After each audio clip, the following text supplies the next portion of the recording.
Hello, everyone. It's Michael Jaco with Unleashing Intuition Secrets. Is Netanyahu dead or part of this disinformation campaign? Happening on both sides, of course.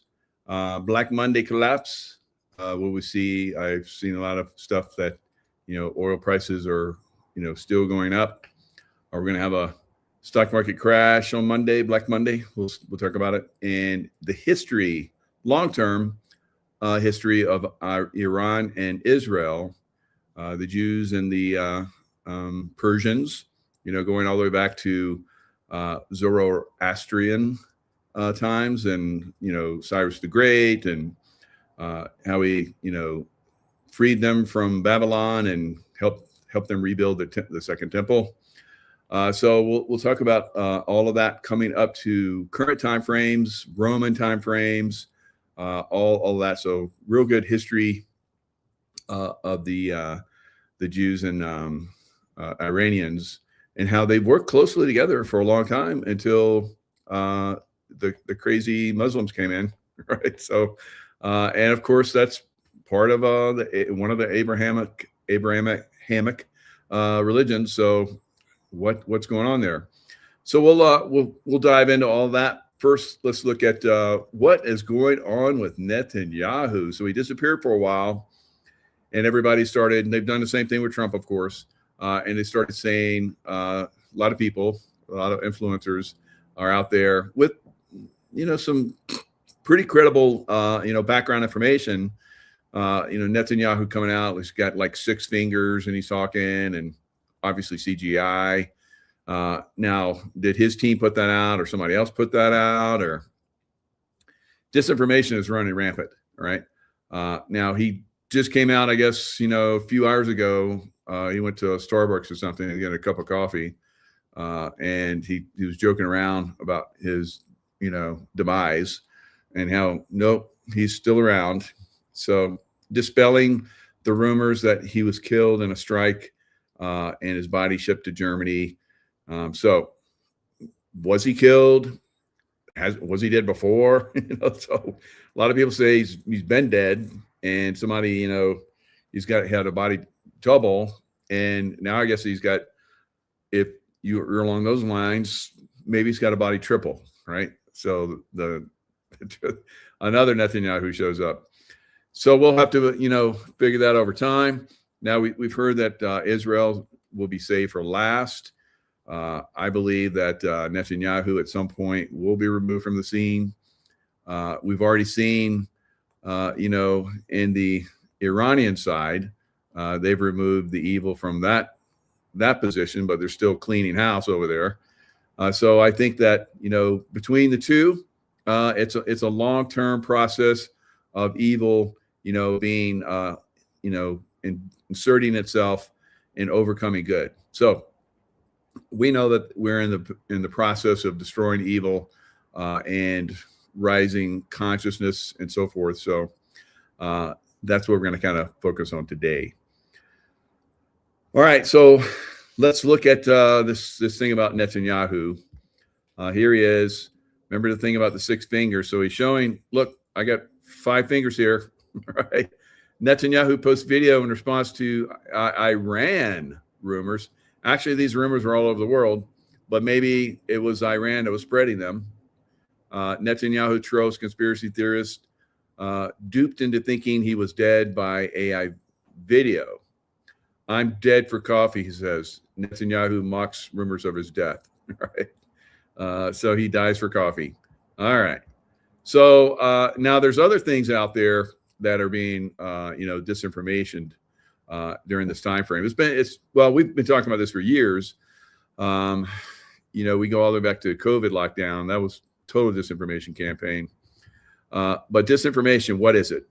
Deliberately misleading information announced publicly or leaked by a government or especially by an intelligence agency in order to influence public opinion or the government in another nation. So disinformation, that's the definition of disinformation. But there's been multiple sources of disinformation that we have been subjected to for over 5 years. And of course, like I said, the COVID-19, Biden presidency, total disinformation. That wasn't Biden. So all of these different things that have come in, I don't even think it was Kamala either. So there's many things that have come in to, like, take us off track and focus us on certain areas, while a lot of times other things were happening, take our attention in a different direction. So there's also, I saw this out there and I was like, are people really falling for this? Of course they are. It happens all the time. There was an AI generated the Abraham Lincoln being struck by Iran. So here it is.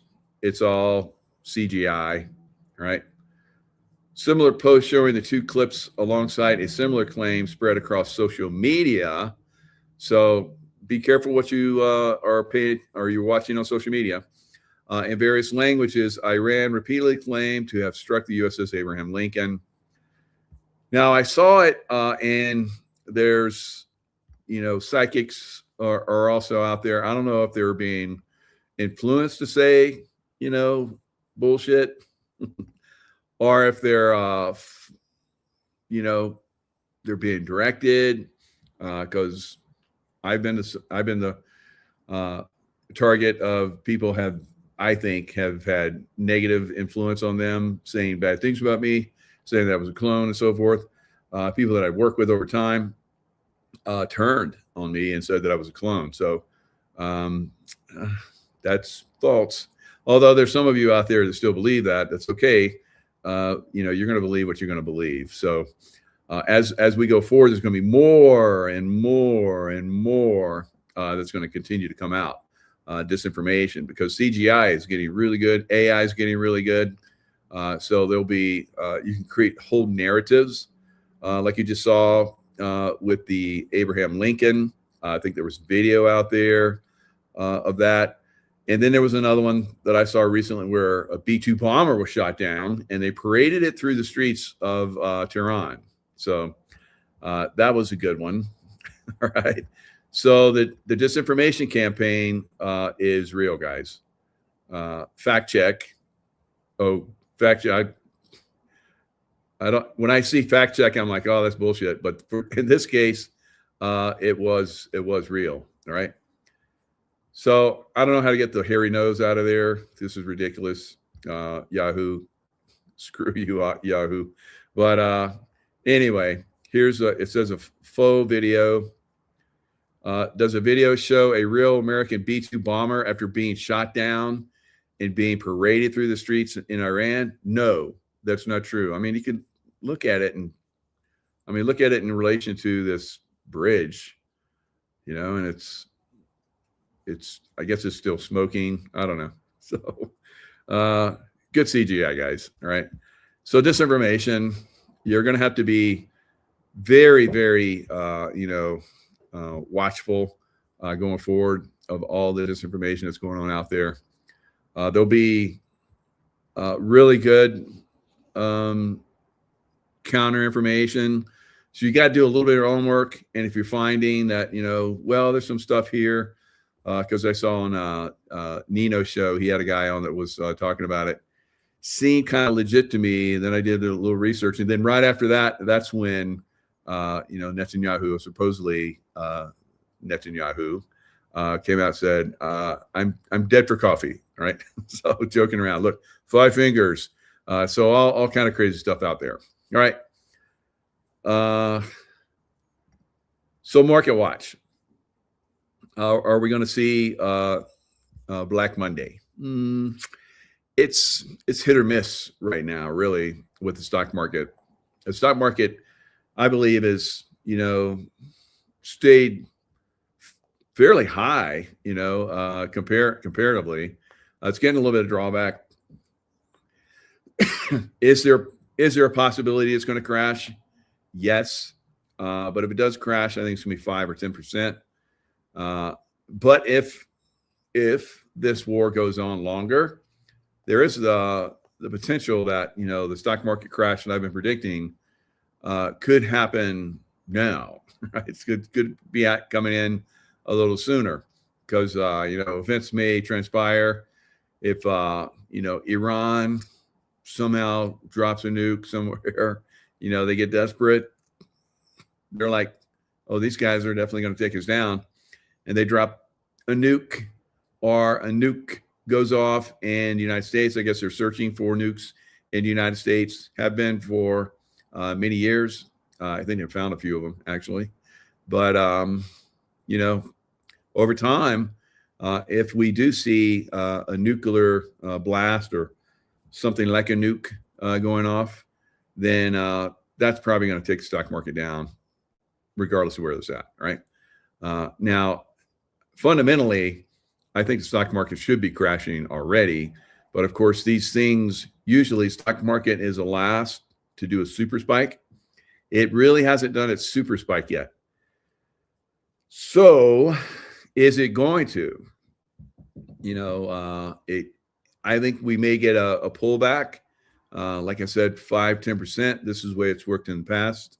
When we've had these problems, wars, rumors of wars, and oil embargoes and so forth. But if you go all the way, excuse me, back to Jimmy Carter, then the oil crisis back then, that started a long stagflation period. And that's when, of course, silver and gold outperformed the stock market, which silver and gold are already outperforming the stock market. So are we going into stagflation, but still see maybe the stock market go up at some point after a pullback, or will tomorrow it's like, no, we're not going to have a Black Monday, we're going to have a Black Yeehaw Day, like go to the moon. Who knows? That would be the way these things are. The stock market casino, they manipulate the hell out of that thing. So you can try and use your intuition at this point. I've used my intuition on it and done fairly well. I think it's going to pull back, but you have to be your own judge. If it stock market goes up, Monday, maybe I'll liquidate some stuff that I started. Or if it goes down, then I'm like, maybe I'll add to positions. Who knows? So I'm just just a poor boy from a poor family, and I've been observant for most of my life, so I can see these things, and maybe we're going to see a pullback, but it's too early to tell now, because it can pull back 1,000, 5%, whatever, today and tomorrow before the stock market opens, it's up, ready to gap up like 2%. It's crazy manipulation that's going on. So we'll see tomorrow. Keep your eyes on the markets and see what happens. Right now, the NASDAQ is pulling back, but not that much. It's like 0.27%. Dow's down 0.2%. So again, you have to just wait and see how Asia does. Asia's not open yet. The foreign exchange, see if the dollar continues its upward movement, which it is right now. I'm looking at it. That's not good for stocks. And the 10-year rate, if the 10-year rate starts to spike, then stocks are going to pull back pretty significantly. Dollar goes up, stocks are going to pull back significantly. And of course, silver, they're going to sell silver and gold to cover their losses, right? So eventually, when everything goes really, really bad, like banks start to fail and the bond crisis begins, I don't think we're going to see the bond crisis begin yet. But again, that could happen, it could happen overnight. Remember what was that one bank in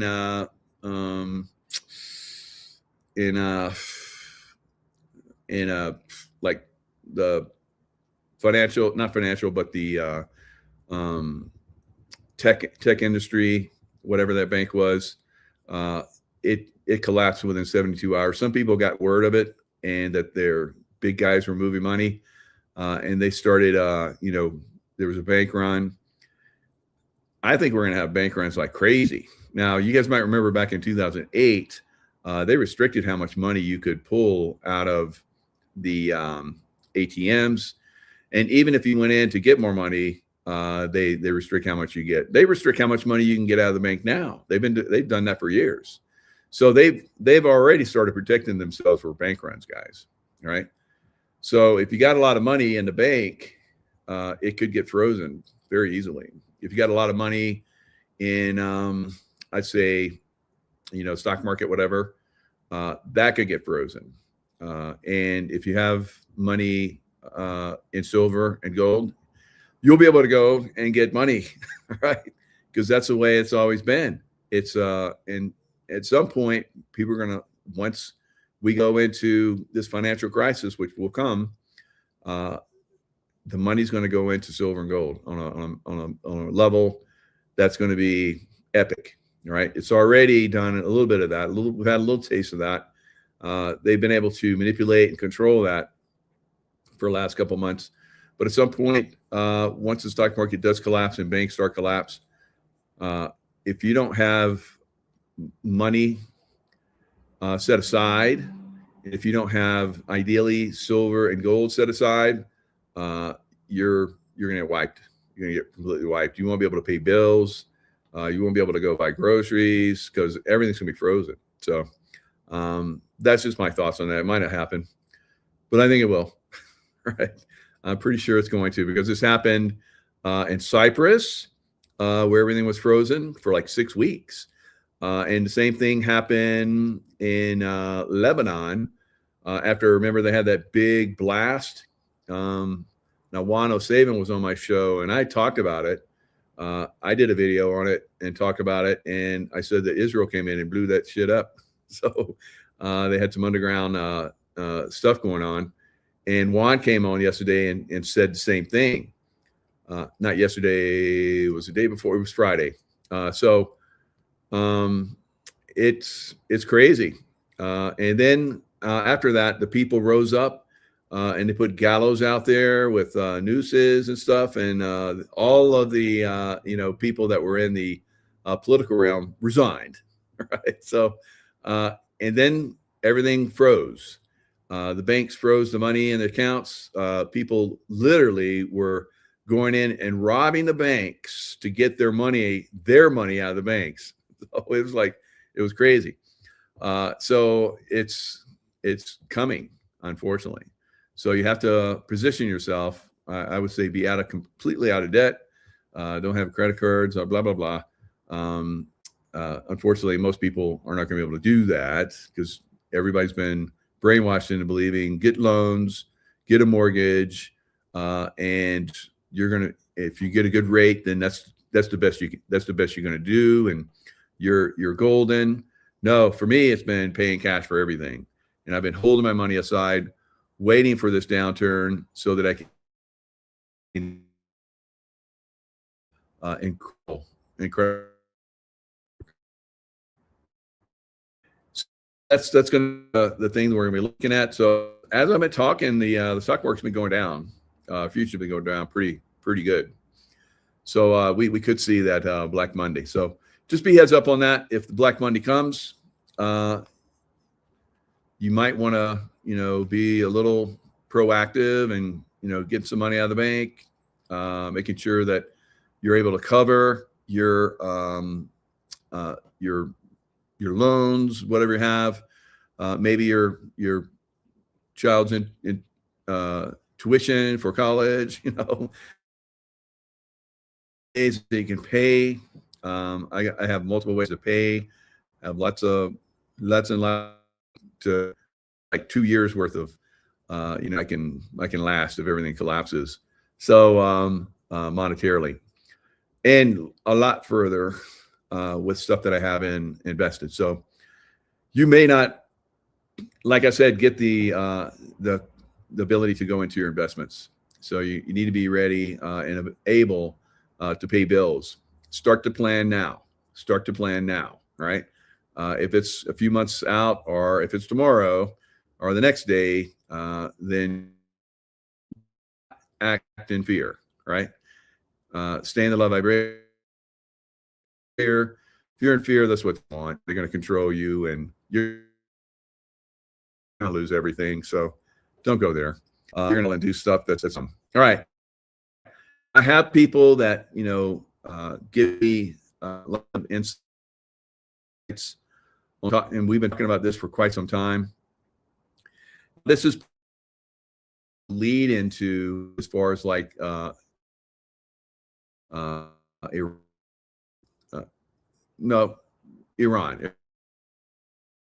and Israel. So both of them have taken, and for a time that was the way it was here in the United States under Biden. Everybody, before them, the Bushes, the Clintons, Obamas. So pure evil, absolute evil. And now we're starting to see through that. Now, because they're acting through evil, they don't care at all about we, the people of the earth, right? They're here to control us, decimate us whenever we get out of line. And if we get too smart about what they're doing, they start wars and so forth. I think this war is the one to end all wars, right? But we'll see. All right, so now forward operating base Shank in Afghanistan. So this is from someone that knew about this. It was a big joint CIA DEA opium processing bases, drug production and processing facilities. Now, you can actually pull this up on Google Earth. You put in FOB Shank, SHANK in Afghanistan. It's going to pull that up. And when you pull that up, you're going to see that there's a big portion of that has been destroyed. All right. So I'm going to share the screen so you guys can see that. So bigger picture, I was in the CIA. I saw the bullshit that was going on behind the scenes, manipulation, drug trafficking, human trafficking, all of these things that the black hat CIA does, right? Under the cover of we, the good guys that are doing good works, right? And that's the way it is in Israel, and that's the way it is in Iran, and that's the way it was in the United States. It's being cleaned up, but it's going to take a process. So if you look at forward operating base Shank, like I'm pulling up right now, you can see the buildings right here that are still in existence. Now, as I zoom in a little bit, you're going to see a lot of this has been destroyed, right? So there were people that were coming into this area that said that it was basically a drug processing area. So here's some pictures of that base back in the day. Right, you can see that it was, this was where, as a cover, the good guys were training the Afghan police force, right? But on the other side of one of these fences, they were processing opium. They were processing opium, right? And sending it to the United States. And this is when we had, really big problems with heroin and opium addictions and all kind of stuff, because it was coming from Afghanistan. So you see all this that was destroyed.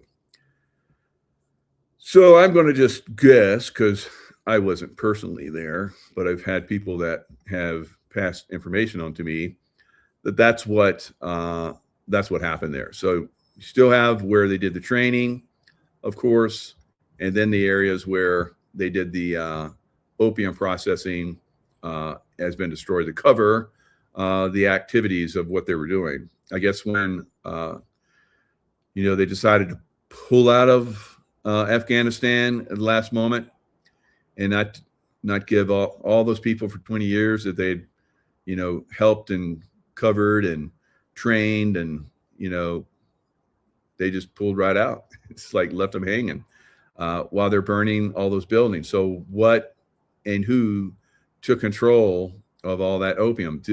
Is one of the reasons why we pay the Afghans $50 million a week. Yes, we pay the Taliban $50 million every week. Are they now in charge of all that? All right. Something's going on there. And, those guys in Congress and the Senate, sign off on those checks every week. So what the hell's going on there? Wow. So obviously, there's still, operations that need to be exposed and cleaned up. And as we go forward, you think it's for weekly drugs? Probably. Yeah, it's insane, right? But it was set up by Bush, completed by Barack. Yep, absolutely. So while I'm hunting terrorists, there's like these guys that are coming in. Is like, where are the drug dealers? It's like, who cares? We totally destroyed the Taliban, and they were the ones that were dealing drugs. So it's obviously gone away.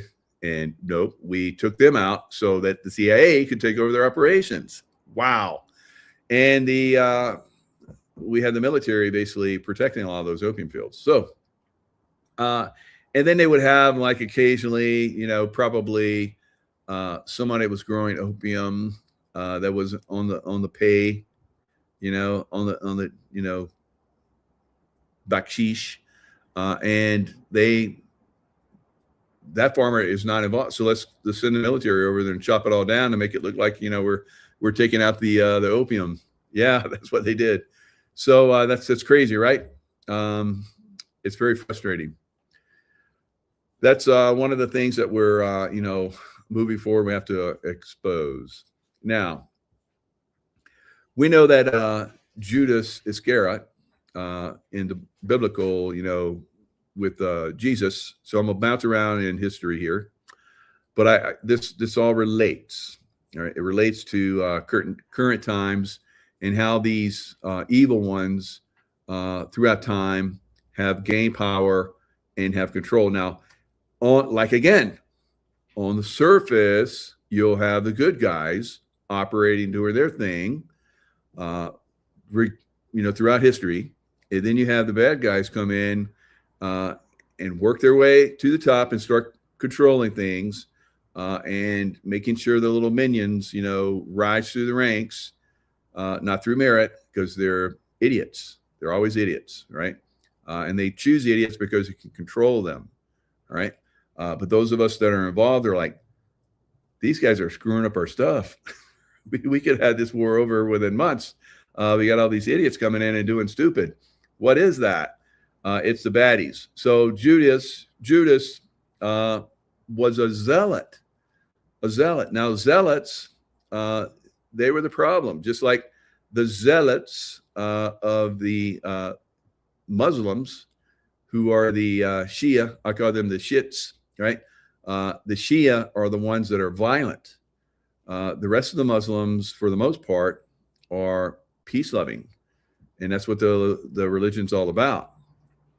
So same thing with all of the Abrahamic religions, peaceful, right? If you go back to when Melchizedek was working with Abraham in the early stages, Melchizedek taught him peace. Now, what is Salem, where he was king of Salem? Salem means peace, right? And Melchizedek, who I believe is previous incarnation of Jesus, helped Abraham, get to that point where, one God, peaceful. Of course, you were like, Abraham was like kicking everybody's ass. Yeah, kind of like what we're doing right now, because we have to, right? So there's real problems here in the world with these Shia jackasses.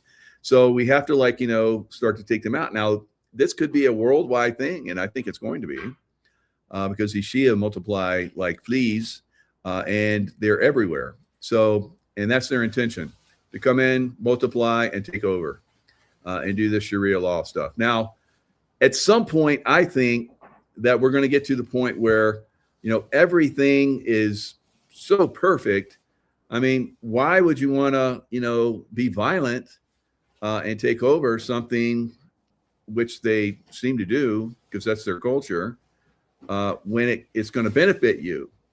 And through their mindset and through their culture, they don't care.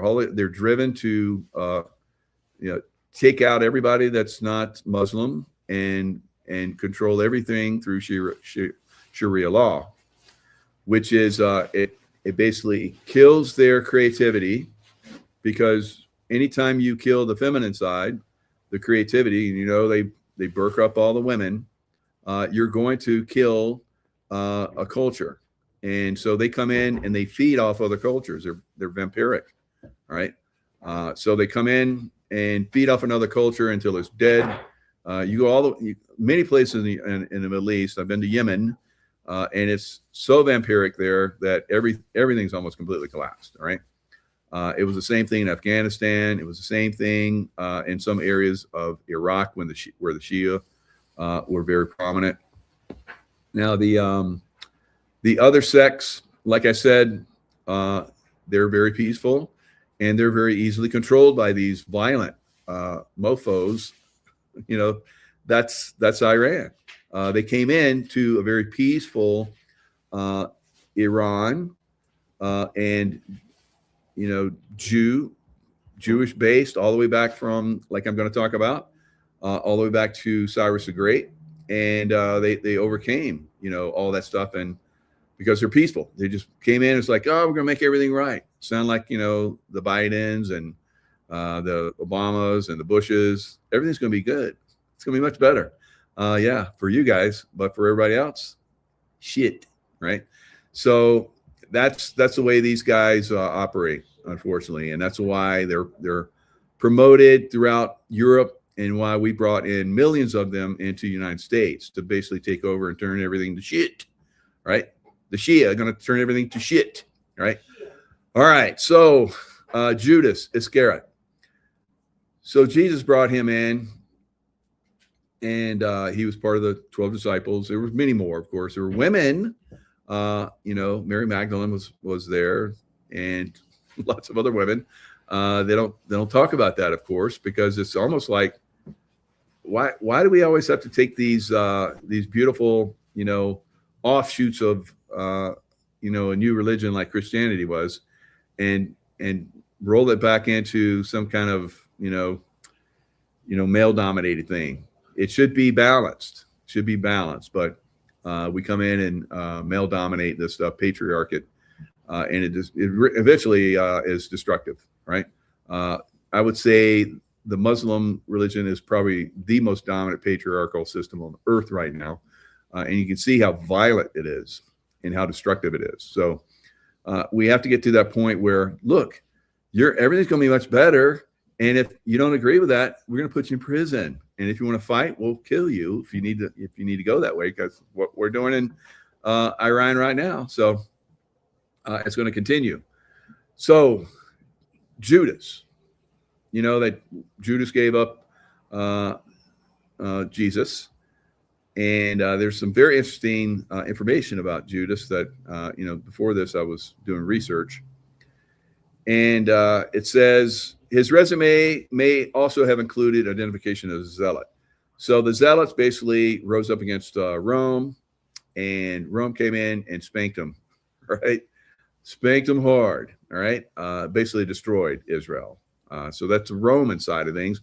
Now, the Jews were in Rome, and they were very well received, and there was good relationships in Rome. But the radicals, all right, the zealots, like we have with the Shia, caused major problems. And eventually Rome got tired of it and came in and wiped them out, right? Destroyed the Second Temple, right? The Wailing Wall. The Wailing Wall is where it's basically the base of where the tribune had his, they had a little tower there that they looked out over, and they made sure that, because there was, I guess, a lot of money that came from the Jews. So they were taxed. The Jews hated that, of course, like we hate taxation. And there's talk of, like, how Jesus came into the temple where the money changers were doing animal sacrifice and taking money and all that kind of stuff. So turned over their tables, and that's eventually what led to his demise, because he did that. But he was basically showing everyone that this is the problem, right? So the zealots, and of course, you have Simon the zealot, and I think that Judas was also a zealot. And they say that he was probably a zealot because of his name. All right, his surname, Iscariot, means daggermen, right? A group of ultra zealots who carried a knife with them at all times to be prepared to assassinate what they perceived as traitors and capitulators. So in English, we could call him Judas Daggerman. All right. Now, I know you guys have probably seen The Last Supper, right? Remember that one guy with the dagger in The Last Supper? I'll show you, right? I'll show you. That was Judas Iscariot with a dagger. So, wow. Did they know about this for a long time? Right? That this guy was a dagger dude? And, I've said how, the knife culture, you gotta think like the knife culture, or they'll make life difficult for you. Yeah, you got a bang stick, but against a knife culture, if you don't have their mentality, they will defeat you. Right. So right here, The Last Supper by Leonardo da Vinci. As you can see here, right there is this guy with a knife. Right. So that's in the painting, The Last Supper. Of course, there's Mary Magdalene and Jesus Christ. All right. So interesting, right?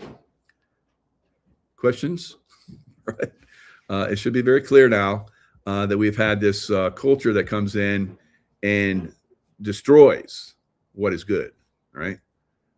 These radicals, these extremists, and some people have called them the Khazari Mafia, and we could also call them Satanists and Luciferians, and maybe even go so far as to call them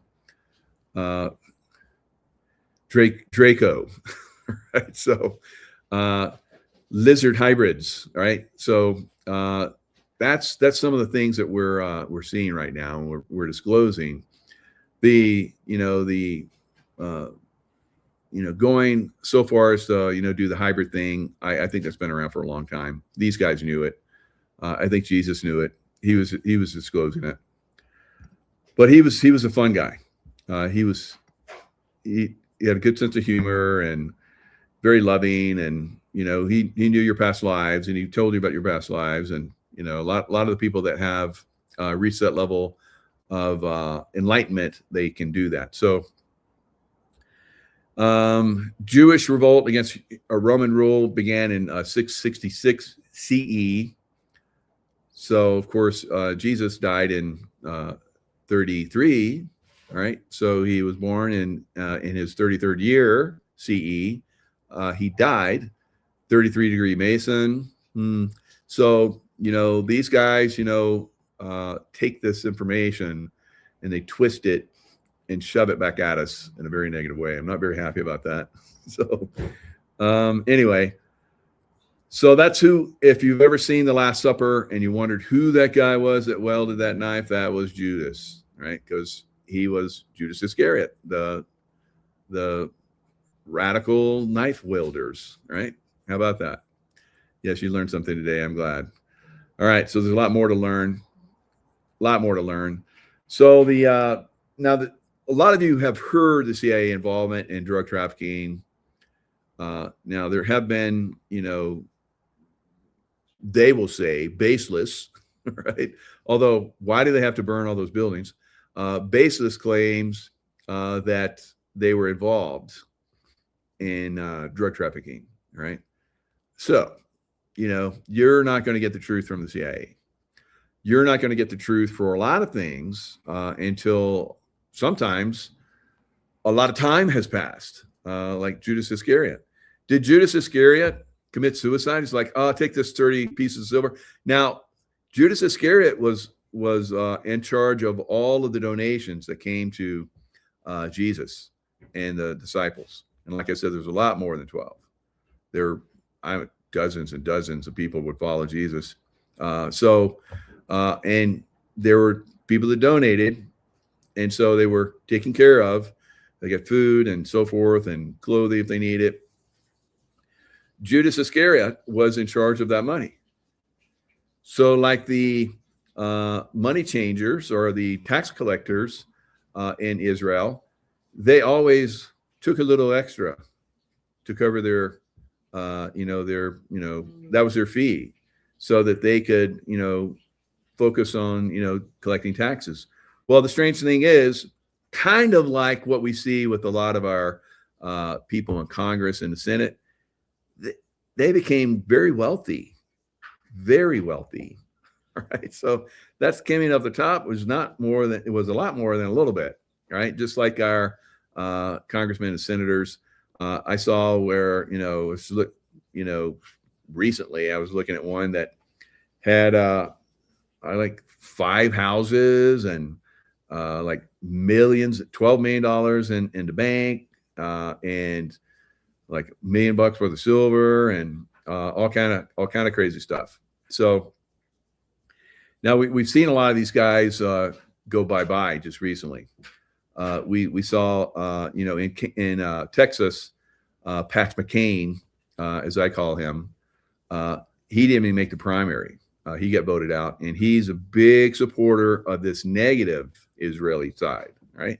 So there's a lot of supporters of this negative Israeli side, right? And that's going to have to be where I put it, right?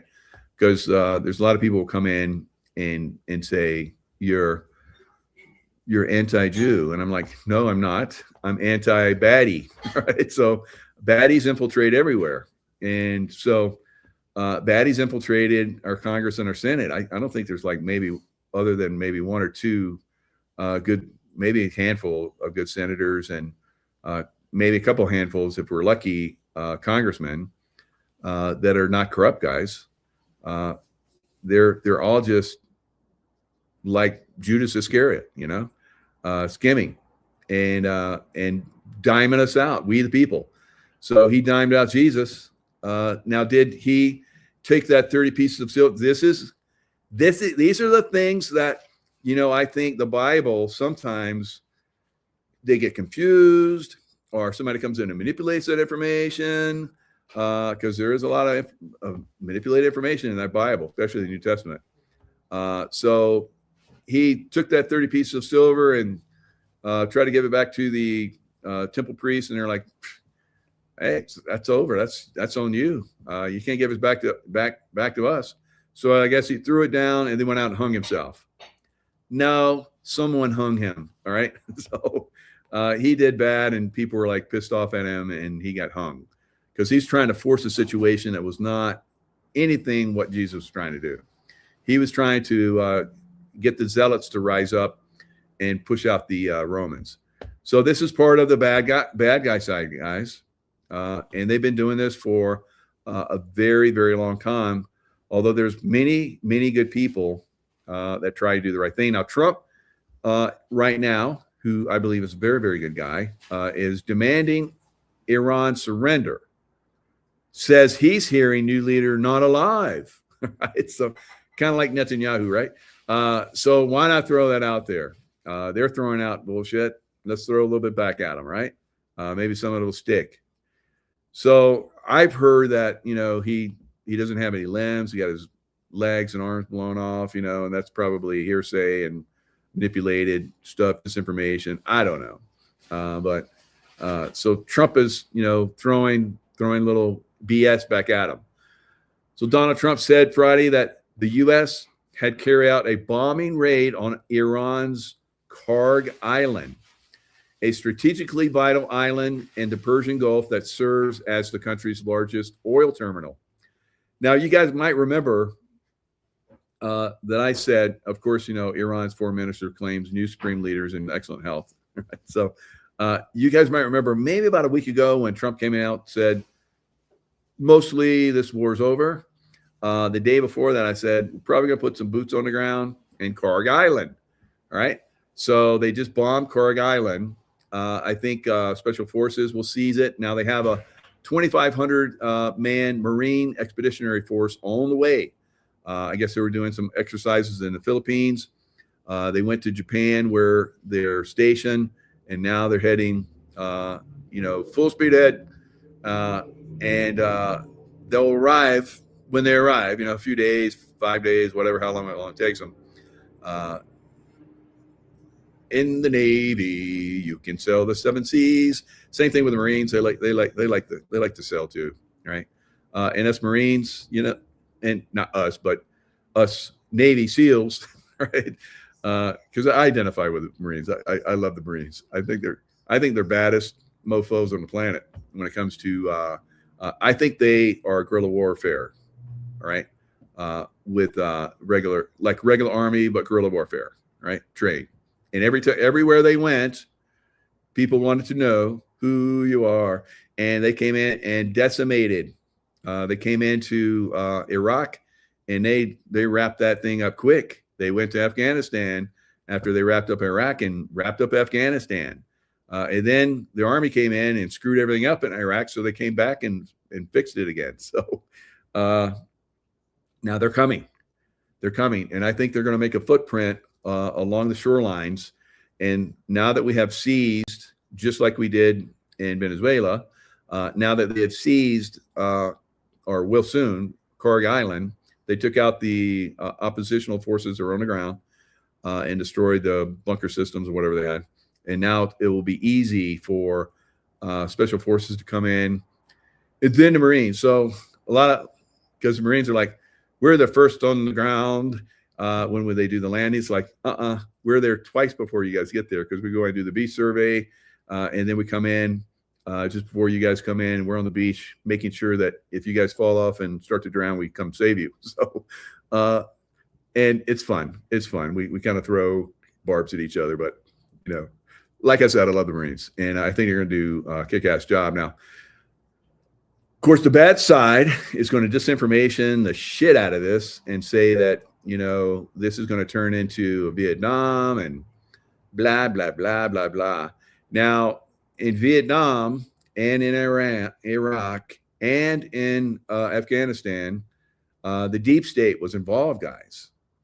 The baddies, the same Judas Iscariot types, Shia types and so forth. They're all one and the same to me. They were involved. They were controlling the action. That's why it drug on and on and on and on. All right. While those of us that knew how to kick some ass were like, what the heck is going on? We would have, this should have been over years ago. And so that's what's coming. Marine's going to come in, basically make the straits there navigable, and we'll take the oil from Karg Island and start to ship it out on a massive scale. And of course, we'll make sure that the Iranian people get their cut, right? Most of it. I don't know. I'm just kidding. Maybe they'll get it all. I doubt it, because we got to pay for this war, and that's how we're going to pay for it. So, same thing with Venezuela, right? We get a little cut of that. So we saved it so that the people actually get it. So the people weren't getting it, and they were never going to get it, right? And they were going to get squeezed, and things were going to be bad. So that's what I'm saying about the Muslims. It's like, hey guys, we're going to make it so everybody's profitable. You don't need to do the Sharia law bullshit, and rapping like in Iran. Those are some of the most beautiful women in the world. Why would you want to wrap them up in burqas? That's stupid, right? Are you guys all gay? Yeah. And so we're going to make it so that you don't have to be gay. You can make a lot of money. You don't have to wear those shalwar kamises, those rags, those, it looks like dresses, right? And then you can be cool like everybody else in the world, right? And then it's like, why would you want to go radical Muslim, right? Look at the Turks. The Turks are like, doing a good job over there. I've been to Turkey, and it's like they're a Muslim country, but they stole it from the Christians. But hey, shit happens. But they it used to be Constantinople, and then they changed it to Islamabad. I mean Constantinople, and they changed it to Islamabad, right? So I was just there. I should know. So anyway, all these different names. I don't know. Maybe I'm saying it wrong, but anyway, we're seeing that the disinformation is out there, but the real effort is making an impact. It's moving forward very, very good. All right. So, Marine Expeditionary Unit ordered to the Middle East. At least 2,000, I think it's 2,500 U.S. Marines constituting the 31st Marine Expeditionary Unit, MEU, Marine Expeditionary Unit, MU, headquartered in Okinawa. So they were in Okinawa, not that is Japan, have been dispatched towards the Middle East as U.S. strikes on Iran enter the third week. So why weren't they put there to begin with? Because they were going with plan A, which was we kick their ass, shock and awe, and take out the head people, and the Iranian people rise up, which they still haven't been able to do because there's still, I guess, some people in charge that could really make it difficult for them, obviously.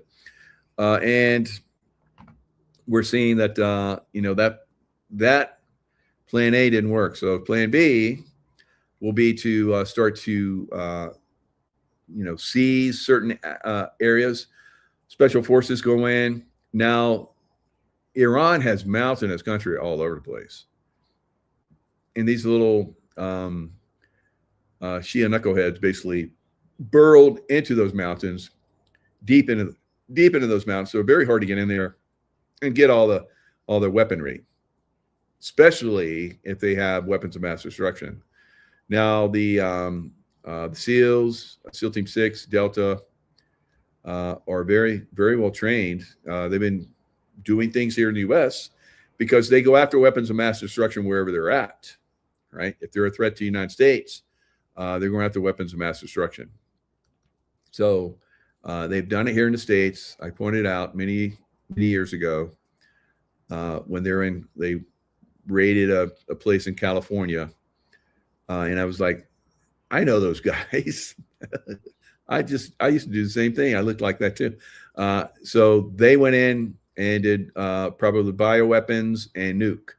And that kind of filtered around for a while.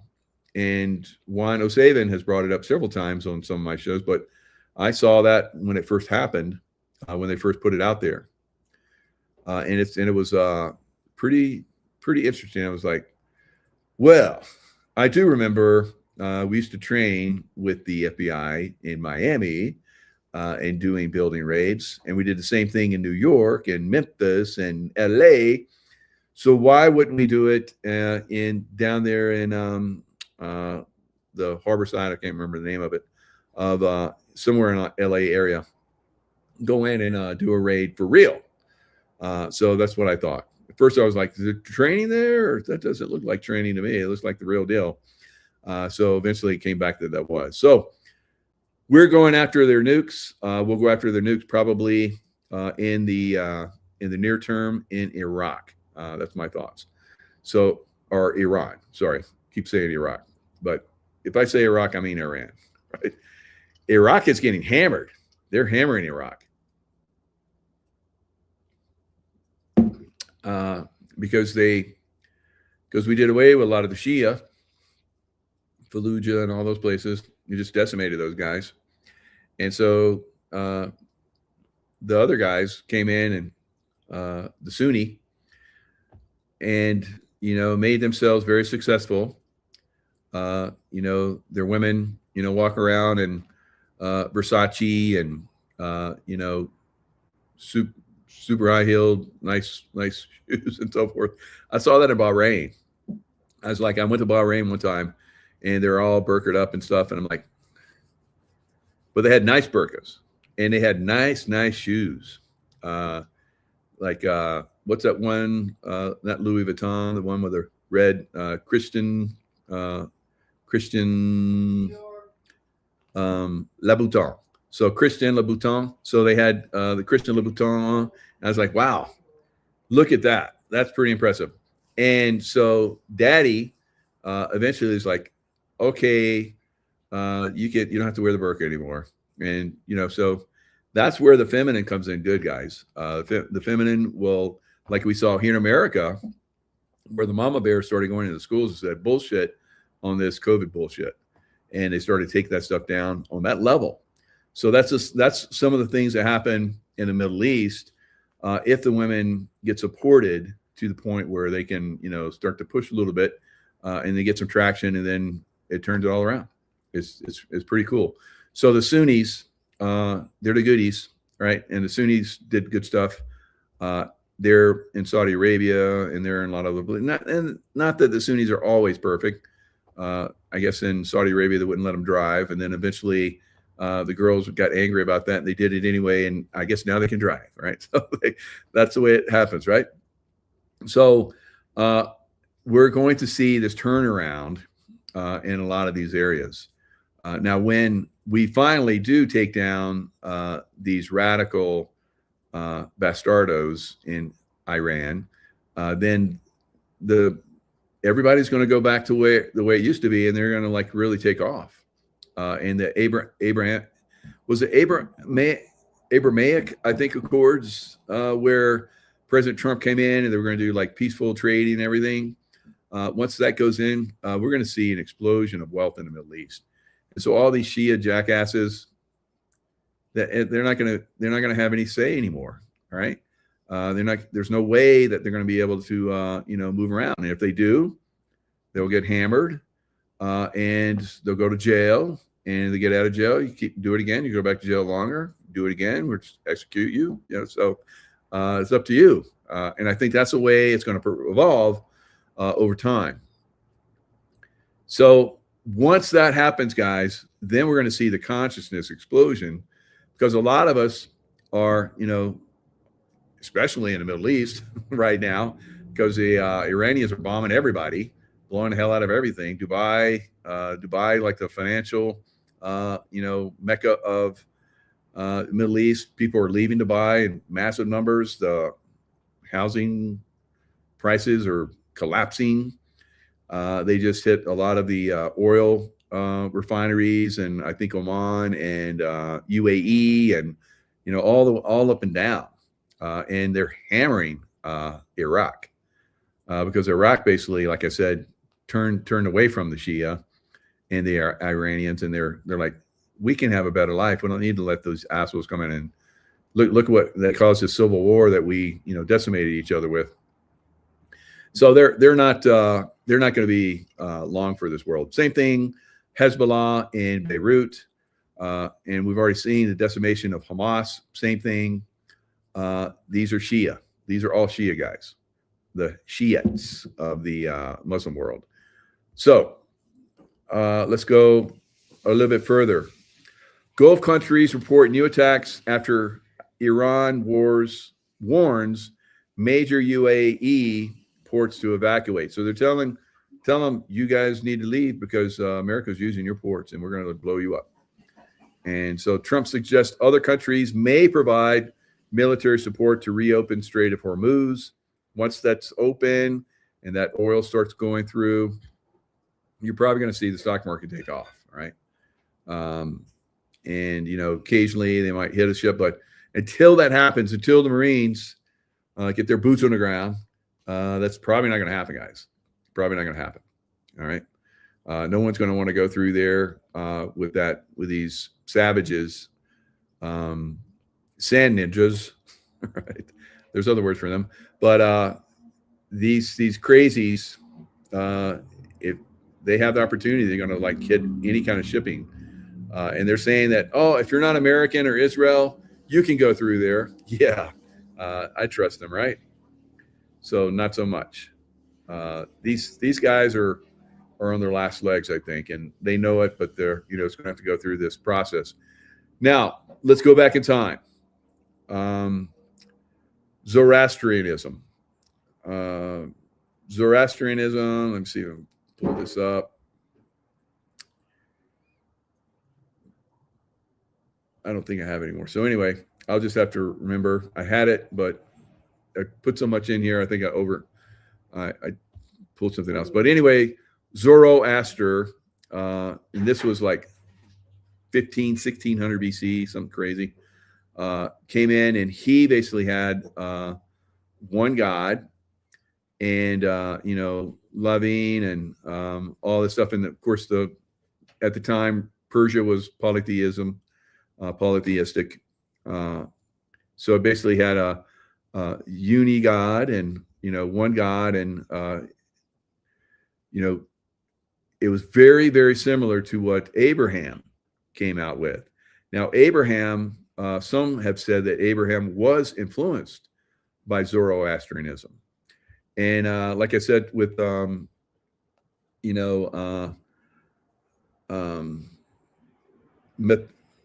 was it? Who's it? Methuselah. Was it Methuselah? I don't know.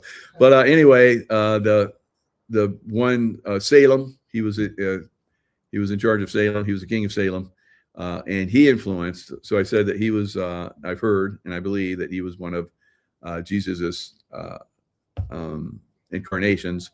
Zoroastria was also, from what I understand, one of Jesus's incarnations. So you take both of these, religions, Zoroastrianism, which is very similar to Abrahamic religions, the beliefs, and so forth, and of course Abraham, who was influenced by that other guy that I can't remember right now. But if you take them and put them together, you basically, that's why the Jews and the Persians got along so well. Now, when Cyrus came along, he united all of Persia, because it was the Medes and some others and so forth. And he basically started claiming all of massive areas of Persia. So he was a great warrior. And, some people have said that, Trump is a reincarnation of, Cyrus the Great. So that's kind of interesting. So King Belshazzar, and this was the guy that ruled Babylon, gave a great banquet after he battled Cyrus the Great's army from the walls of Babylon. So they couldn't penetrate. So he gave a great banquet for 1,000 of his nobles and drank wine with them. So while he's drinking wine, he gave orders to bring the gold and silver goblets that Nebuchadnezzar, his father, had taken from the temple in Jerusalem, which he destroyed. Remember that story? So that the kings and nobles, his wives and his concubines, might drink from them. So they brought them, and then suddenly the fingers of a human hand appeared and wrote on the plaster of the wall near the lampstand in the royal palace. The king watched the hand as it wrote. His face turned pale, and he was so frightened that his legs became weak and his knees were knocking. And so he summoned all of his enchanters, astrologers, and diviners. None of the wise men of Babylon could decipher what the writing on the wall was, right? So many people whispered to him, you should bring Daniel. He's very wise. And so he did. So Daniel was brought before the king, and the king said to him, are you Daniel, one of the exiles my father, the king, brought from Judah? And so he's like, yeah. And so he's like, I've heard that you're able to give good interpretations and solve difficult problems. And if you do solve this writing on the wall, you will be clothed in purple and have a gold chain placed around your neck. And you will be made the third highest ruler in the kingdom. Wow. Put a lot on that writing on the wall. So Daniel answered the king, you may keep your gifts for yourself and give your rewards to someone else. Nevertheless, I will read the writing for the king and tell him what it means. So he says, your majesty, the most high God gave your father Nebuchadnezzar sovereignty and greatness and glory and splendor. And then he got too full of himself, and he was driven away from people and given the mind of an animal. He lived with the wild donkeys and ate grass like an ox, and his body was drenched with the dew of heaven, until he acknowledged that the Most High God is sovereign over all kingdoms on earth and sets over them any one he wishes. But you, Belshazzar, his son, have not humbled yourself, though you knew all this. Instead, you have set yourself up against the Lord of heaven. You had the goblets from his temple brought to you, and your nobles, your wives and concubines drank wine from them. You praised the gods of silver and gold, of bronze, iron, wood, and stone, which cannot see or hear or understand, but you did not honor the God who holds in his hand your life and all your ways. Therefore, he sent the hand that wrote the inscription. God, and it was many, many tekel parsin. And here's what it meant. Many. God has numbered the days of your reign and brought it to an end. Tekel. You have been weighed on the scales and found wanting.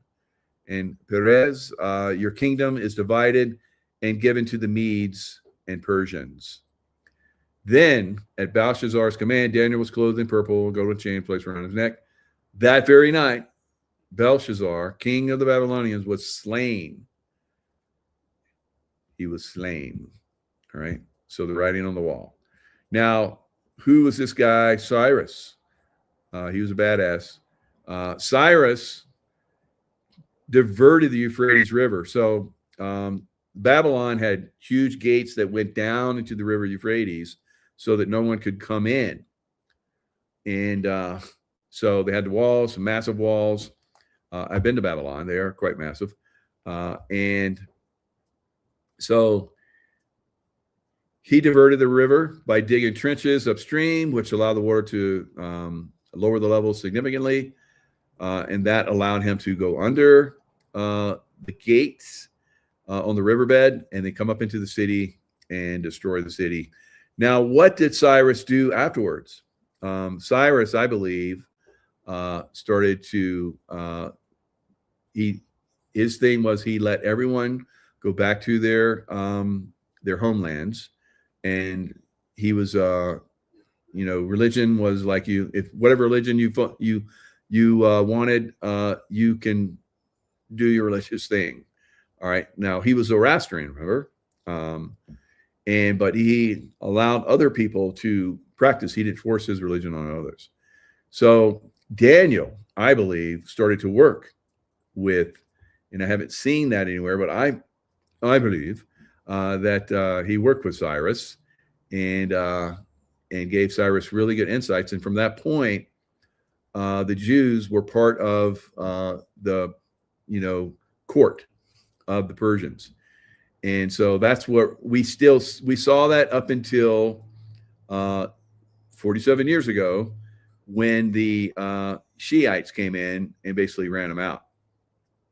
All right.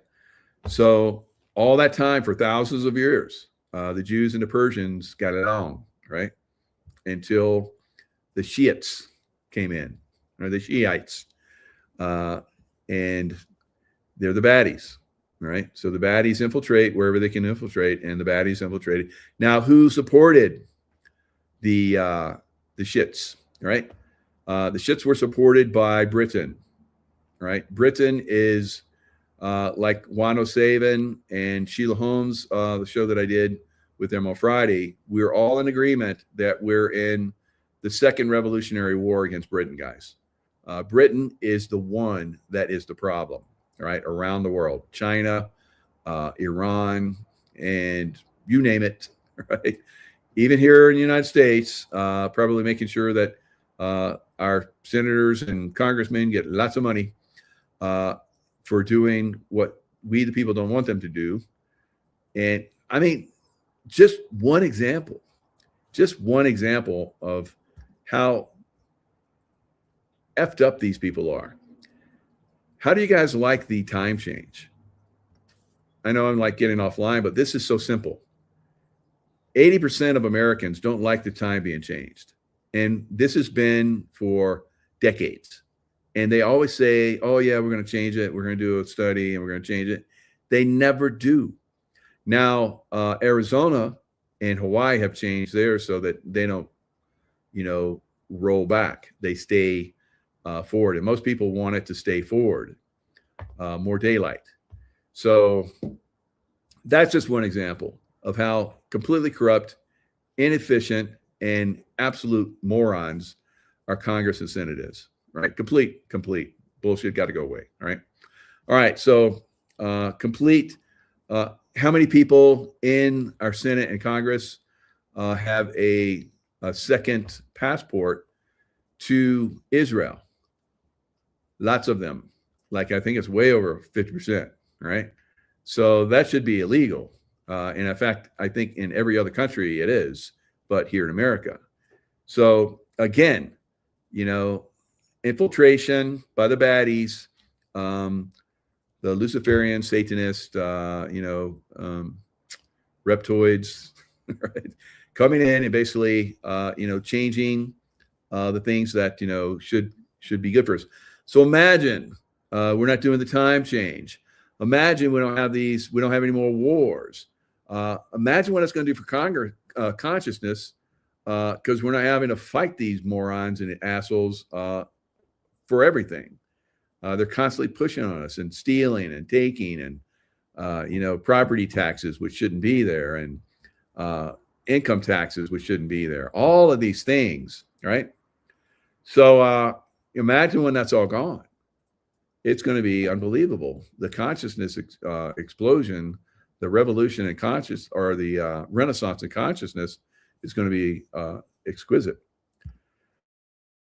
So why did Cyrus get permission to restore Jerusalem? And basically, you can rebuild the temple, and I will actually give you money to do that. So he funded rebuilding the temple.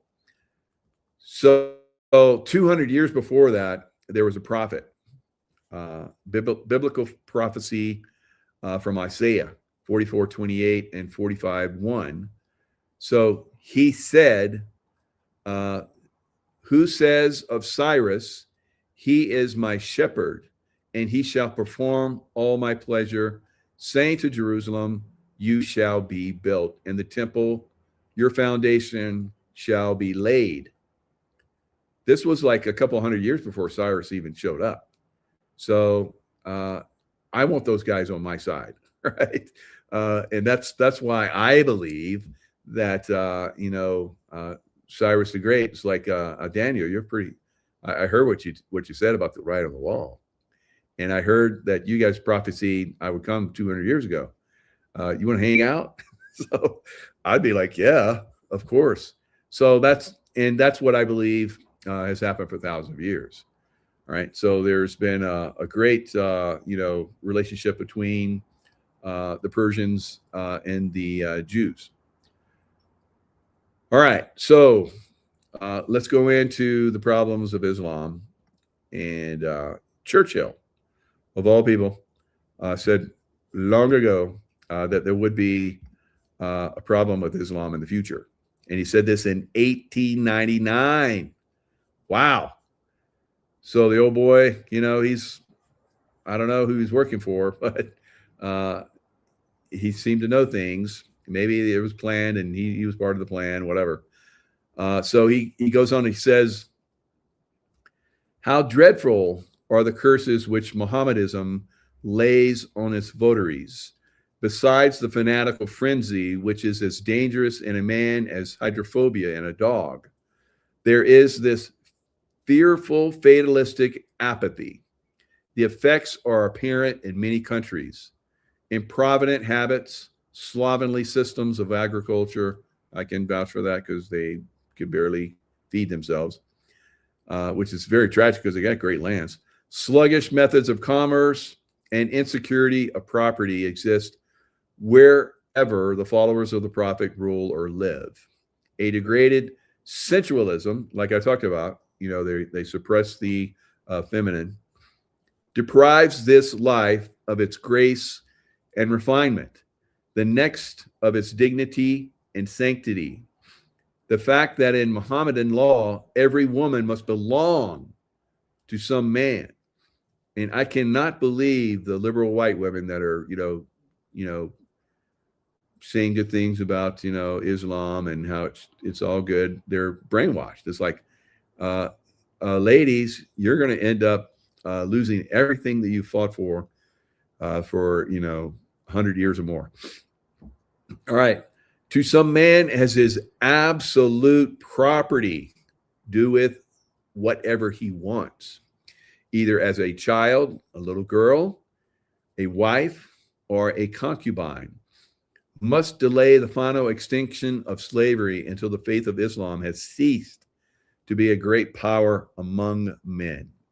All right. So there you go. Even Churchill knew all the way back, 127 years ago. So very, very prophetic. Good job. All right. So let's go to Rome during the time frame where Jesus was there in Israel. All right, so you guys know that I said the Wailing Wall was part of, I think it was Hadrian's gift to, where does it say that? It was his gift to one of the Roman, I'll get it in a minute, but anyway, the barracks reference, Tower of Antonia, which Herod the Great rebuilt from a previous structure and named it after Mark Antony. So Mark Antony, Cleopatra fame, so forth. So the Wailing Wall is part of that, the Tower of Antonia. So that was where the cohort, stayed and were. So Claudius Lysias is a high-ranking military officer in charge during this time frame. Commander of 1,000 men, anywhere from 600 to 1,000 men. Appears to be the case, for it said that his command was over a cohort, the 10th part of a Roman legion. So he was in charge in that time frame. So he saved Paul. And my thoughts are that he tried to save Jesus, but Jesus, he had to go through this crucifixion and then rise from the dead to show everybody that can be done. All right. So it goes on to talk about how Paul and Claudius emerges on the topic of Roman citizenship.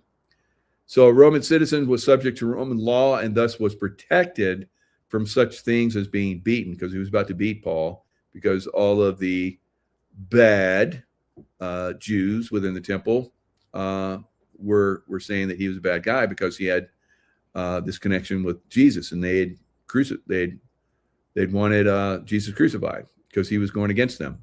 He was taking away their money. Remember, going into the temple and overturning the tables, money changers.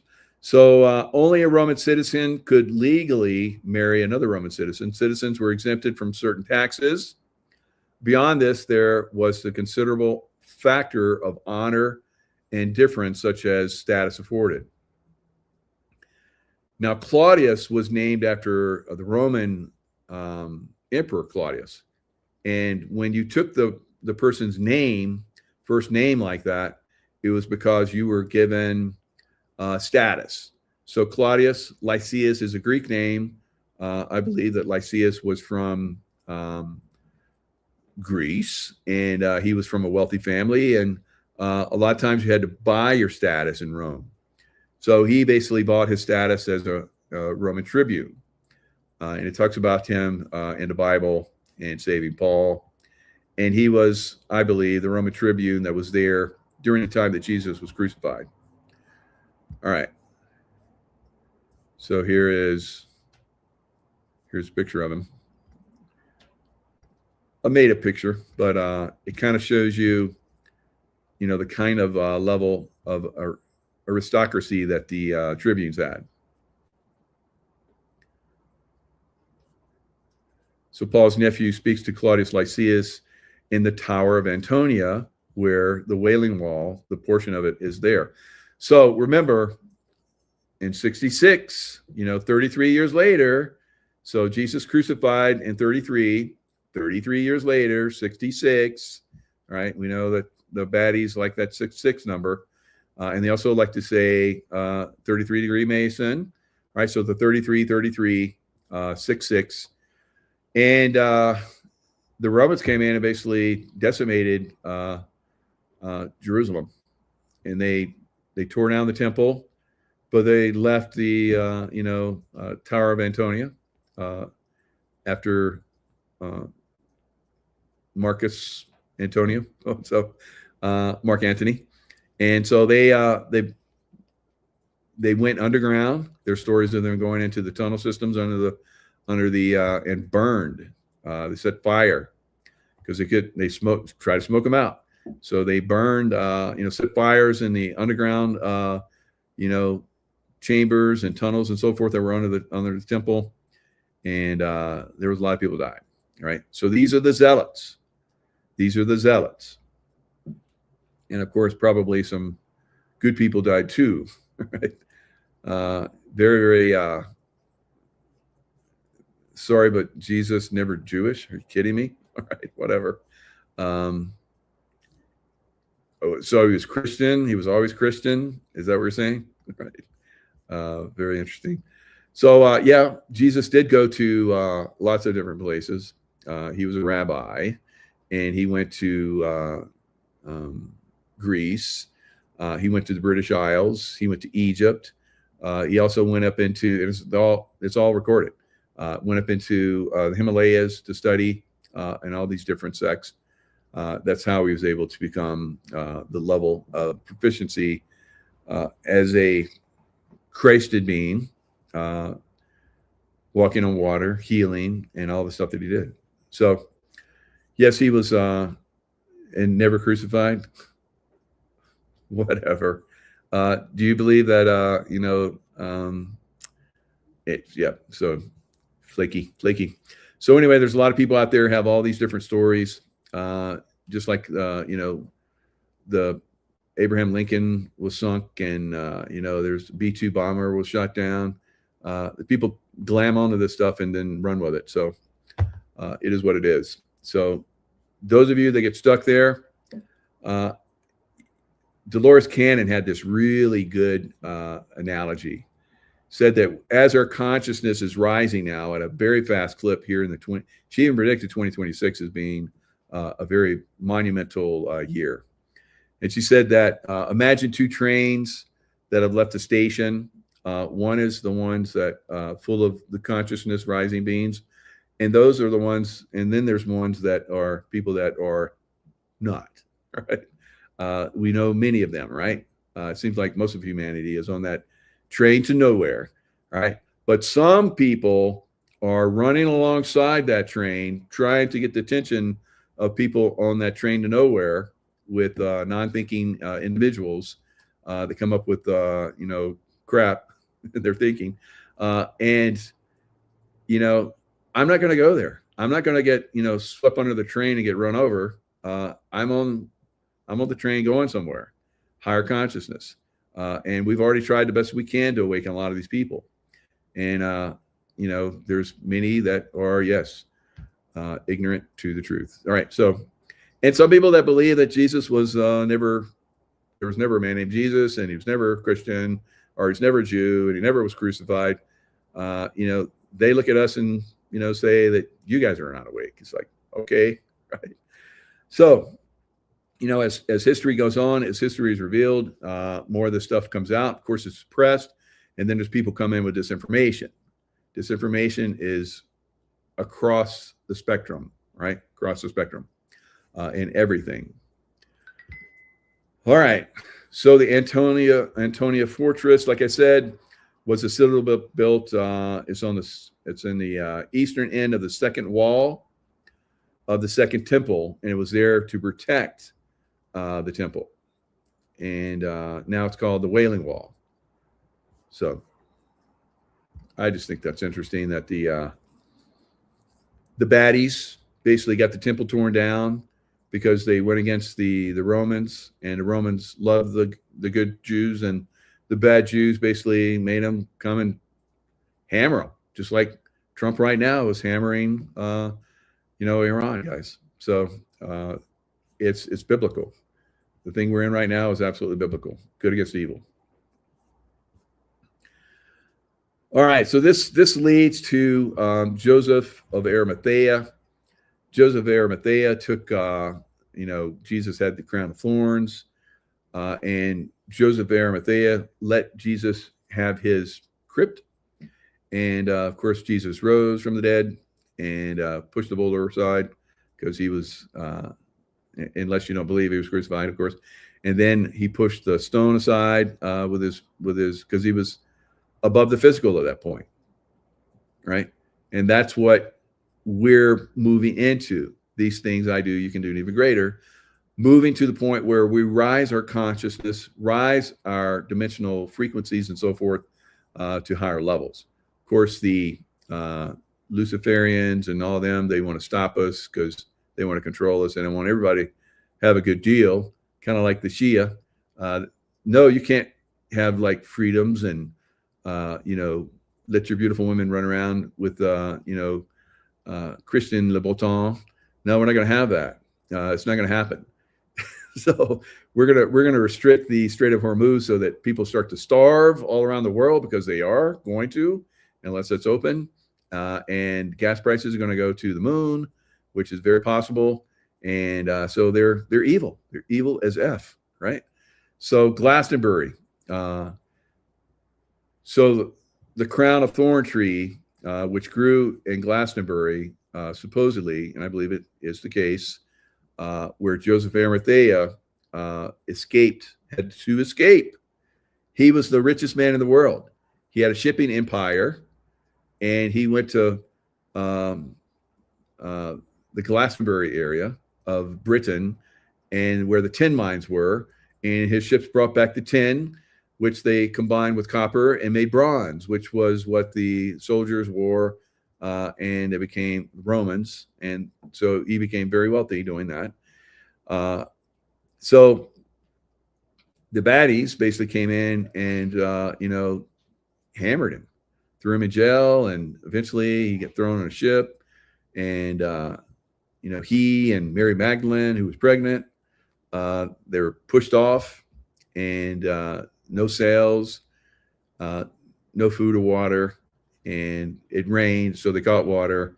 And Joseph of Arimathea knew that the tides, and the person that pushed him off, I believe, was Claudius Lysias. So he basically, made a big scene, pushed him off, but he knew, because his family was part of shipping as well from Greece, and pushed him off, and they hit a current that basically took him over to France. And to this day, there's a place in France where they celebrate Mary Magdalene and the Black Mary, who was her Egyptian servant, and Joseph of Arimathea and all those guys basically came over. And so they still celebrate that every year in France, the landing of that craft. Very interesting, right? So eventually they made their way up and into Glastonbury, and they built the first recognized Christian church. And Joseph of Arimathea planted, there's supposed to be the Tor that's there, and there's like a red well that's there, chalice well, where he had the chalice that was at the Last Supper, and he kept it, and some of Jesus's blood dripped into the chalice, and he kept it. And then he put the chalice in the chalice well, and then the chalice well runs red, and not far from there is a white well as well. And it's the Jesus, they call it, everywhere that happens, they call that the Jesus and Mary wells. All right. Of course, Mary being the red well, and Christ, the Christed well, will be the white well. There's one of these red and white wells that's up in Mount Shasta. I've been there. It's a great place. But it's basically where you go and you hot springs type stuff. And then they have like this stream that runs by that has the white white well water, and it's super cold. But I get in the red sauna, red steam sauna, and then I go out and get in the white. So immerse myself in both those. So those are in very few places around the world. One of those is Glastonbury, and that's where Joseph of Arimathea went, and he planted some of the thorn that was on thorn tree that was on Jesus' head. I guess he had a staff, and he placed his staff down, and they had ceremony or whatever. And the next day, he had some boy that was in this group go get my staff, and he went up, and it was already rooted. And all around Glastonbury, they have this thorn, and it blooms twice a year. The other time, I think it blooms in the summer, spring or summer, and then in the winter, just before Christmas. How about that? And so I talked about this when I had a website long ago, back in 2009, 9-ish or so forth. I talked about this like I'm talking about it now. And some asshole went and cut down the Glastonbury thorn tree. And I think it's because I talked about it. But all around Glastonbury, people have taken cuttings from that, and there's these Glastonbury thorn trees everywhere. So they can take it down one area, but we keep it going, right, guys? And that's a beautiful thing about Glastonbury. Of course, there's all kinds of legends and myths and that are there. It's fantastic. I've been there. Highly recommend you go there. The energy there is magnificent. So King Arthur and Guinevere supposedly buried there at the first Christian church in Glastonbury Abbey. And of course, King, what was it? Edward, not King Edward, but was it Edward the VIII? The one that basically, anyway, one of the king came in there and started the English religion because he couldn't marry and cut the heads off of all of his wives that he wanted to, and so they basically started their own religions. Like if you're not going to accept me to be able to do whatever I want, I'm going to just basically Henry VIII. So that's right, Henry. So Henry VIII, and he basically was cutting heads off of his wives so he could have another one. Treasonous, cut her head off. So he couldn't do it in the church because they wouldn't allow a divorce. And so he's like, oh, she's treasonous, cut her head off, and because he had hots for somebody else. So eventually he made the first Church of England, and he went around and burned not all of them, but most of the Catholic churches at the time. And one of those was Glastonbury Abbey. Very sad, right? So, the baddies, I think Henry VIII was a baddie. The baddies have been around and doing their thing for a long time. Okay. What else do I got? I got so much. I think I went a little too hog wild today. But I want to talk about, we know that the Iranians are trying to shoot missiles into Turkey. And they've tried to shoot 3 that I know of already, and they've been shot down. So what is it about Turkey that the baddies don't like? Obviously, there's something there because they have destroyed Turkey in the past on a massive level. All right, I'm going to show this one area called Cappadocia. I want you to look deeply at what I believe are buildings that have been melted, right? See how these are doorways, and looks like it was, a tower at one time, has, these windows, but all of these, I believe, are melted. It would be like God came into New York City, which I think is very evil, right? And melted all the buildings. So that's what we're seeing right there. And this is something now in Cappadocia in Turkey, they have these balloon rides. I would love to do that someday, go back there to Turkey and do the tour. But let's look at this a little bit deeper. I think I have a video of this. Yes, good. And so in this video, this guy goes down the rabbit hole and talks about all around the world. There are places like this where obviously the Draco reptilians came in and weren't getting along with some people, and they melted their cities, just like they did with Maui and LA just recently. So they have some very evil, evil. So let's look at this video. Very insightful. Reason why I show you guys this is because this is still a possibility, right? Still a possibility, and that's one of the things that we need to be looking out for going forward. All right, might have to reload it. Boots on the.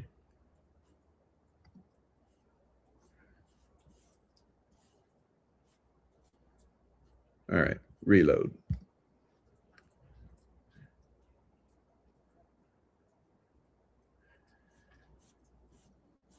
Oh man.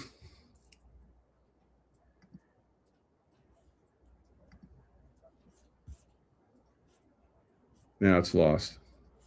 Crap.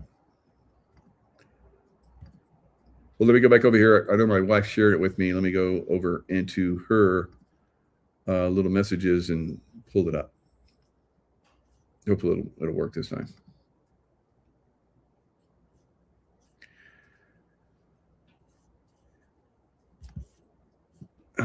Nope. Still going to the old something new. Anyway, there was like this video, this guy that basically showed, and I'll pull up at some point, get it back up again. Probably knows that I don't want to do it, that I wanted to do it, and doesn't want it to be shown. Maybe they even took it down. So this guy comes in and basically discloses, like Cappadocia, and there's all throughout Turkey. There's under like 8 to 18 like levels down. They have like these places where tens of thousands of people could live for like long periods of time, all throughout Turkey, right? So they obviously knew there was a very big earth change event coming, or they knew that they pissed off the reptilians, and so they had to hide out.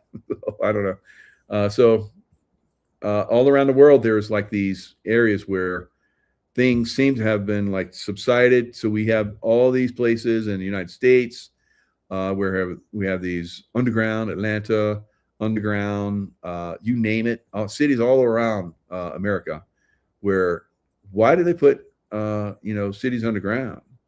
They weren't putting cities underground. They were basically probably melting them, and they subsided, right? So that's one of the things they did. Bye-bye Marathon. Melchizedek. That's it. Melchizedek was the other one. So gas prices, California gas prices ballooning. President Trump orders coastal oil drilling to resume. Now, if you guys have been following me, you know that I said several days ago that, California's closing down all of its refineries. I think Marathon is one that's kind of pushing back, the last one. I said there's 52 bases, military bases in California. Now that we're like, duking it out, and possibly duking it out with a lot more, crazies out there, we're going to need that oil. And California's trying to cut it. Yeah. So, again, part of the evil side, pretty much they should just like clean the clock on the politicians in California, clean it. Right. So he's basically ordering the resumption of oil drilling, which has been stalled for like decades. And so that will, takes time to ramp that up, drill, baby, drill, and then, pump it to surface and pump it to the refinery. So it's going to be a little bit, but it's going to make a difference overall. So if we see gas prices go to, $200, $250 a gallon, a gallon or a barrel. And I think it's a barrel. So not $250 a gallon, although it's going to feel like that. Even in here in Nevada, in Costco, I filled up and I already had like a quarter of a tank in there. So for 3/4 of a tank, it was like $77. I was like, we're back to $100 we're $100, fill up. It's been a long time, but it's the price you pay for freedom, right? Freedom from the baddies. All right. So the SAVE Act, guys, if Congress doesn't push the SAVE Act, then President Trump is going to push the executive order to basically do that, to save our election from the baddies, from the Democrat baddies, right? And Iran has all these sea mines. And when I was in the SEAL teams, it was my platoon that was the only platoon ever to go out. The explosive ordnance disposal guys were like, it's impossible. We can't send swimmers out to find mines and dispose of them. So my platoon did it. So we and I was the guy that was driving the sonar. So the SDVs, SEAL delivery vehicles, they have a sonar. At the time, had a sonar on them, and so they took one of those out and they made it handheld. And then we had a GPS system that could give us our GPS coordinates underwater. So I would look for the mine shapes with a sonar, and I could just see them. All right. And you see the fluffy things, and that's like seaweed and or kelp. And the things that are like real solid, that was mine shape. But I was like one of the only guys in my platoon who could see them. I don't know why. It's like, can you see that? But me and another guy, Mike, I won't say his nickname, but Mike and Mike, were out there and for like hours, doing these grid patterns and finding the shapes and marking them. Then we came back and we swam down and we augured in explosives and blew up the whole field. And the OD guys came back and said, yep, you guys had like 95% success rate. And the one that you didn't blow up was because it buried itself in the sand. You couldn't find it because it was buried. I was like, yeah, makes sense. But so in Iran, they can swim out the mines, guys. They don't need a ship to do it. So, of course, we could find the mines. We have side scan sonar and all that kind of stuff. You don't specifically need a mine searching ship, which during the Obama administration or the Biden administration a couple of years ago, there was four of them in that area, in the Gulf area, and Biden had them taken away. So we see this is a long-term process of destroying America.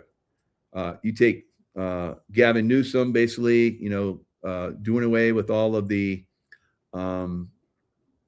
refineries.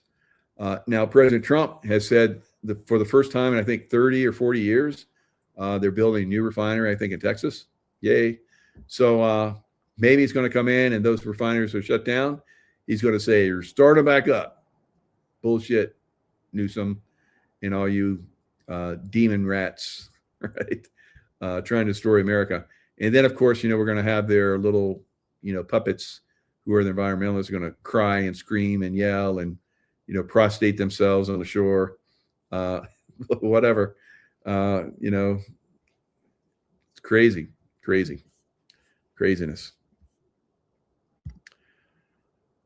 All right. So China may have breached U.S. voter databases. So this is coming to a head where we're seeing Serbia was involved, Venezuela was involved, China, of course, involved, and probably a couple of other countries were involved in, stealing our election. So as that gets revealed, that gives the impetus for Trump to come in and do the executive order. If we don't have the SAVE Act get passed, I think even with the SAVE Act, should come in and do an executive order, right? Get the military in there and make sure that we don't have any, Space Force, I believe very strongly, helped us on the last election from getting that stolen. They didn't make Trump get elected. They made sure he didn't get cheated as much, right? And every place where the Democrats have illegal voting, meaning no voter ID, every one of those states voted for Kamala. All those states, California, of course, being one of them. So we have to stop that. I mean, if we're going to have a real country going forward, we're going to have to stop that, right? And that's what's coming, I believe. So I did get word from someone that President Trump is going through in the military, Pete Hegseth, actually, probably from the direction of Commander-in-Chief, President Trump, is going after the baddie military JAG officers and getting them the hell out, right? And we know why that is so we can go to good JAG officers and judge advocate generals, right? Lawyers, and come after all of the people in the United States that need to go down to Guantanamo and go bye-bye, right? So one of those, I think, is going to be Brennan, former head of the CIA, and Brennan is going to sing like a little bitch, right? And he's going to give up a lot of information. Same thing that's happening right now from Maduro. He's singing lovely songs of, voter fraud and diming people out. So a lot of those people are going to go bye-bye. So we need good people to prosecute them. We can't have these, infiltrators, these baddies come in and cause the problems that they have in the past. So not only is there a problem on a major scale, of course, in the public judiciary, massively compromised, but also within the military as well. So I was told that Hegseth is cleaning up the JAG, and soon we're going to start to see military tribunals. Wow. Coming, guys. Been talking about it for a while. Now, problems I see right now is a cheating's been going on. We saw massive Democrat headway in New Jersey and also in Virginia. Since Trump has been in office, the Democrats have flipped 28 seats since Trump won. Republicans have not flipped any, none, zero, right? So we can't get this, the SAVE Act or the executive order in there fast enough, guys, because these jackasses are, really having a very negative impact on America and American voting. All right. So once we come in and we reveal that Biden was not elected, right, then everything that Biden did or the deep state did gets turned around. Kind of like that nominee for the Supreme Court, Ketanji Brown Jackson, which is like the worst Supreme Court pick ever. I'm like, what the heck? And again, like I tell you guys, they don't pick people of merit because then they won't be able to control them, because good people are not compromised and they're uncompromisable for the most part. So they want people that are completely dumbed down, like Ketanji Brown Jackson, right? Complete idiot. So she's manipulable and she'll do what she's told. So that's why she's in there. And I think that when Trump reveals that election was stolen, then they're going to roll back a lot of that stuff. And who knows how far back they're going to go with this, all right? It's going to be very exciting, very interesting. All right, so let me give a last check of what's going on with the markets.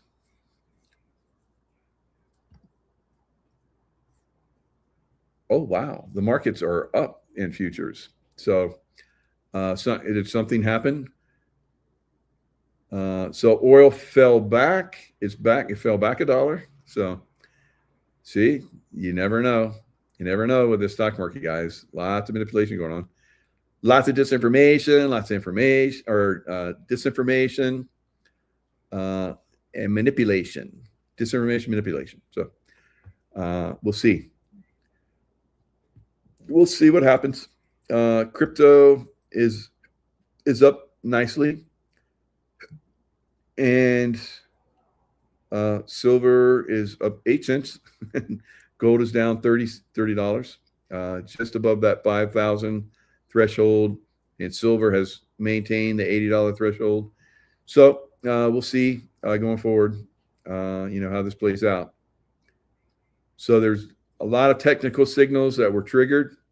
So the stock market should go down, but like I said, this is a casino stock market. It has no rhyme or reason or no intelligence whatsoever. It's pure manipulation. So there's still a lot of people that are invested in it, haven't moved over into silver with my guy, right, Dr. Kirk Elliott. There will come a time, if you don't make the effort to move into silver, where you're going to massively regret it, right? All right, guys. Lots of love. Stay in the love vibration, and trust in God, the lion, right? So, in the future, we're going to see this thing turned around, consciousness, moving in the right direction, and it'll be quite amazing. So watch crude oil. Crude oil goes up, stock market's going to go down. Crude oil goes down, stock market goes up, right? And that's the way it's going to be going forward. And it'll be that way multiple times during the day. Oil will turn around and start going up. Stock market will start to crash, and then it'll stop, and oil will go back down. And I watched it the last couple of days of trading on Thursday and Friday, and that's exactly what it was doing all day long, back and forth, depending on what oil was doing. All right. So the only way that we're going to see oil turn around is if there's a clear indication that Strait of Hormuz is going to be open. Otherwise, it's going to be devastating. All right. Okay, guys, stay in love vibration, and I'll see you guys next time.